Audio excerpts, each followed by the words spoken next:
Olá, gente. Professor Rildo Vaz.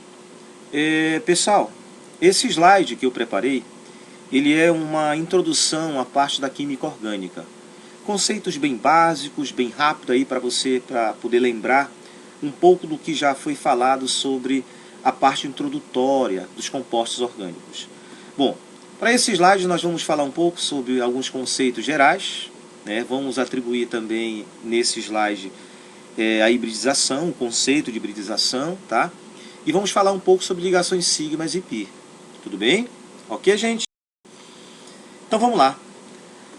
Uma forma bem geral de se atribuir o que vem ser a química orgânica, ela é a parte da ciência que estuda a química dos compostos do carbono. No modo bem geral, nós dizemos que a química orgânica ela estuda especificamente o carbono associado aos elementos que nós vamos chamar mais tarde de elementos organogêneos.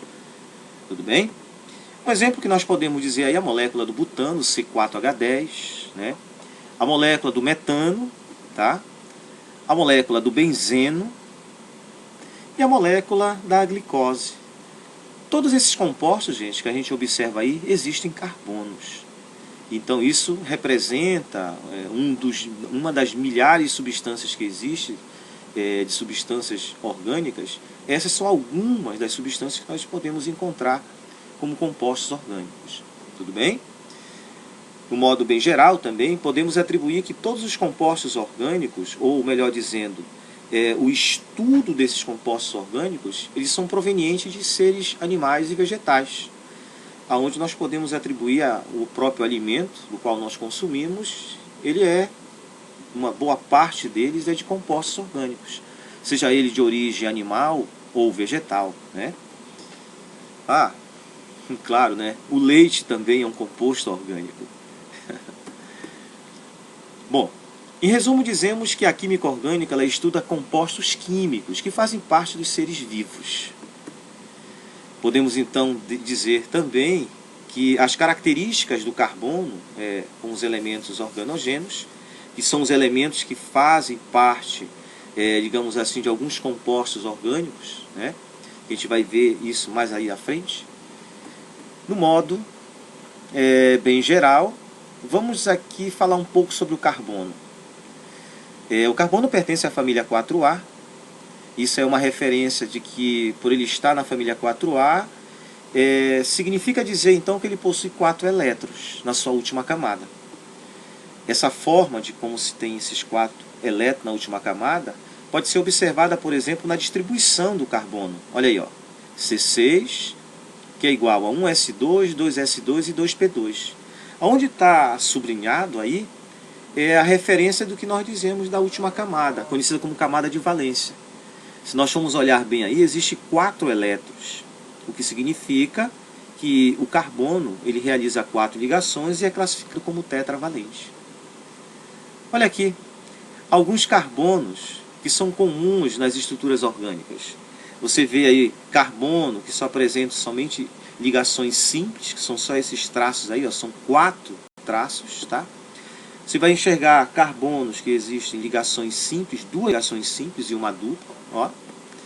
Você pode ter também em estruturas orgânicas carbonos que apresentam simples e uma tripla ligação, ou quando não, carbonos que têm 2 duplas no mesmo carbono.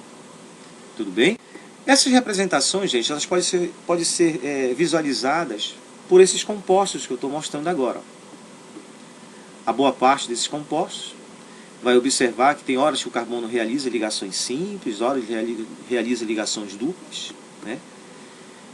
De uma maneira bem geral, a fórmula, vamos dizer assim, estrutural que o carbono apresenta diante dos elementos organogêneos são de acordo com que elemento ele se combina. Ok? Bom, mas quem são esses elementos organogêneos?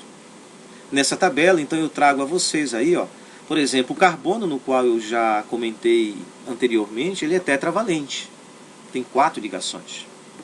Se nós formos observar, por exemplo, o hidrogênio, ele é monovalente, ele só faz uma ligação, e só pode fazer uma ligação.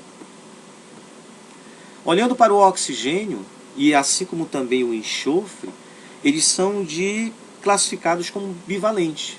só realizam duas ligações, viu, gente? Somente duas ligações. Assim como o hidrogênio só pode fazer uma ligação, o oxigênio só faz duas ligações, não faz mais do que isso, e muito menos também. Olhando para o nitrogênio, assim como também o fósforo, eles fazem três ligações. Se você for olhar bem, os três tipos de nitrogênios que aí nós temos, cada um deles realizam três ligações. Você pode encontrar em moléculas nitrogênio fazendo somente três ligações simples. Pode encontrar, por exemplo, em moléculas o nitrogênio fazendo uma ligação dupla e uma simples. Ou ele pode apresentar também fazendo três ligações, tá? Que é chamada então de tripla ligação. Ok? Essas são as três formas como o nitrogênio se apresenta.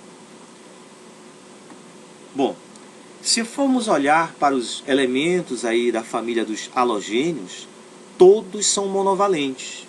Eles são bem característicos também como os hidrogênios, que só apresentam uma ligação quando são combinados ao próprio carbono.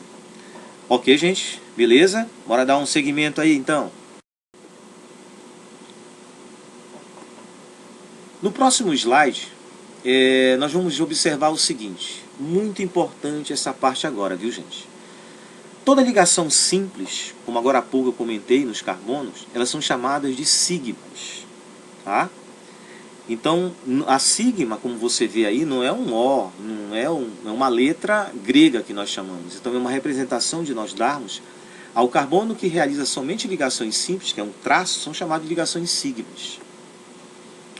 Também podemos encontrar entre carbonos, né, ou carbono com outros elementos organogêneos, ligações duplas, que a nossa interpretação então seria uma sigma e uma pi.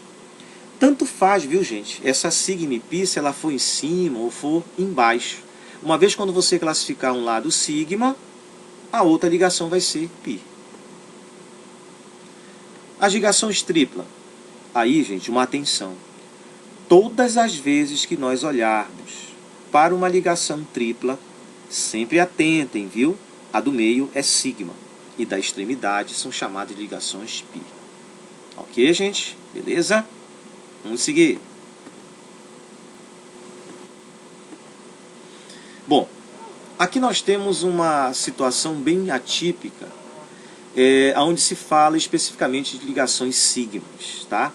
Então eu queria só que você acompanhasse aqui no slide e na leitura. As ligações químicas nos compostos orgânicos são chamadas de sigmas e pi. Tudo bem? Bom, a sigma, como nós vimos anteriormente, né, se estabelece quando dois átomos se ligam por uma ligação simples. É só um traço, viu, gente? A ligação dupla ou ligação tripla, como nós vimos anteriormente no slide. A ligação pi ela se estabelece quando dois átomos se ligam por uma ligação dupla ou tripla. Isso quer dizer que as ligações pi elas irão aparecer em que tipo de ligações? Dupla e tripla. Legal? Olha esse esquema aqui embaixo, gente, que eu fiz. Olha só. Eu circulei aqui o carbono dupla O. E aí eu vou fazer a seguinte observação. Uma eu escolho como sigma e a outra eu vou escolher como pi. Então nessa estrutura nós iremos enxergar outras sigmas. Olha aí. Observem bem aí nas setas azuis, acompanhe aí, ó. São todas ligações sigmas, porque só apresentam o quê? Só um traço. Tudo bem? Agora observe bem esta estrutura aí, ó. Essa que eu circulei agora, esses dois carbonos. Realizam ligações duplas, legal? Então aí o que nós vamos entender? Que uma delas será sigma e a outra será chamada de ligação pi. Beleza, gente? Tranquilo aí? Bom, um resumo aí das estruturas híbridas do carbono, né? Apresento geometria e ângulo. Lembra do que eu falei da questão híbrida? Lembra? Aqueles 4 carbonos no qual eu apresentei para vocês. Olha só essa tabela aqui embaixo. Observem bem. Olha. Aqui eu tenho uma tabela. E vai acompanhando aí detalhadamente como eu estou identificando cada carbono. Olha. Carbono de ligações simples, eu digo lá que existe 4 sigmas. A sua hibridização, o seu híbrido é representado por sp3.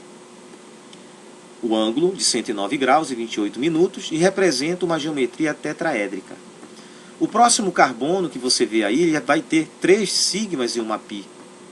Então ele representa um tipo de híbrido conhecido como sp2.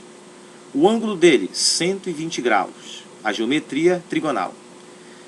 O próximo carbono que você vê aí, ele apresenta aí, ó, se você for olhar qualquer um deles, simples com tripla ou dupla-dupla. Cada um deles, se você for olhar bem, apresenta 2 sigmas e 2 π. Aí a sua representação é dada como a hibridização SP. Ok? O ângulo representante para nós é de 180 graus e a sua geometria seria linear. Olha só, gente. Esse tipo de hibridismo no qual nós falamos é a forma como o carbono se comporta ao se ligar com outros elementos químicos. Perfeito? Então essa tabela ela resume bem o híbrido, o tipo de híbrido, assim como a geometria e o ângulo, tá, de cada um deles. Beleza, gente? Tranquilo?